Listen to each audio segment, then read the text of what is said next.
Une amitié dont le souvenir demeure éternel. Le 13 octobre 2008, Guillaume Depardieu rendait son dernier souffle. Quelques jours avant sa mort, l'acteur travaillait en tant qu'acteur sur un nouveau projet.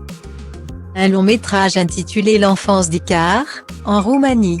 Victime d'une grave pneumonie. L'acteur avait été rapatrié d'urgence en France avant d'être hospitalisé à Garches. Malgré sa prise en charge rapide et les nombreux soins apportés par le personnel médical, le fils de Gérard Depardieu avait succombé à la maladie 3 jours plus tard. Il avait 37 ans. Si sa vie a été courte, Guillaume Depardieu a marqué les mémoires. Dans le monde du 7e art, il était parvenu à se faire un prénom, loin du giron de son illustre père. Parmi ses amis rencontrés sur des plateaux de cinéma, Béatrice Dalle est restée l'une de ses proches les plus fidèles.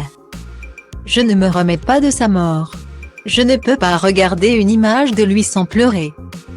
Chaque jour, je pense à lui, a-t-elle révélé lors d'un entretien accordé à nos confrères du magazine Télérama en 2010. Entre eux, le coup de foudre amical avait été soudain et évident.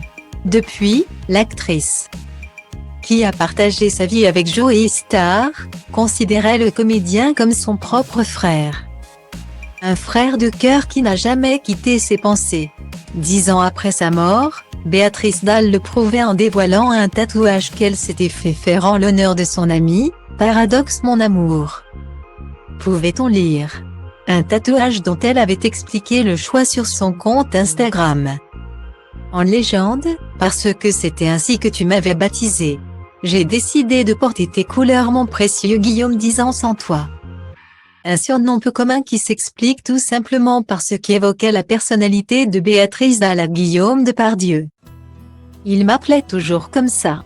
Il était très surpris du paradoxe que je pouvais être. Du coup, je me suis demandé quel hommage pouvait le représenter.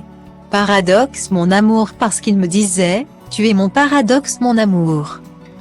J'en ai les larmes aux yeux quand je pense à lui, a-t-elle expliqué au micro de Léa Salamé dans le podcast À Voix nue diffusé sur France Culture. Mercredi 1er septembre 2021. Un souvenir gravé dans la peau.